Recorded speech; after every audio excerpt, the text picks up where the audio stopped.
If you want to do calls via VoIP or voice over internet protocol or general internet calling, how exactly can you do that on an Android device? Well, the process is actually extremely simple. So let's go over exactly how you can do that. If you're using the default phone app and you just want to call via Wi-Fi rather than the more traditional telecommunication infrastructure, then here's exactly how you can do that. Just swipe down and then swipe down again until you get the full array of various options here.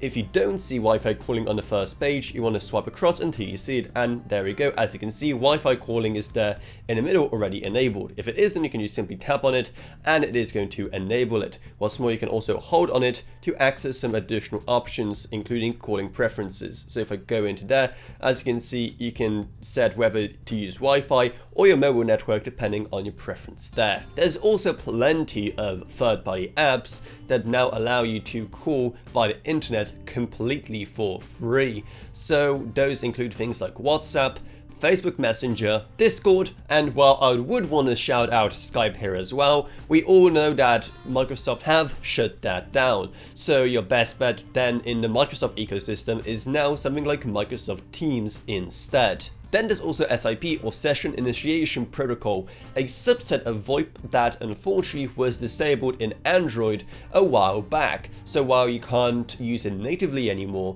there are some third-party apps that will still allow you to use SIP on your device. For example, Zoiper, Bria, or Linphone, just to name a few, all of which can be gotten from the Google Play Store. While SAP isn't as popular, it's often used in businesses because of how easily it is to scale and also how cost efficient it is. However, again, for most people, it really won't be a consideration. So that's all you need to know about how to enable calling over the internet on your Android device. So if you found this video helpful, maybe subscribe to How to Authority for more like this in the future.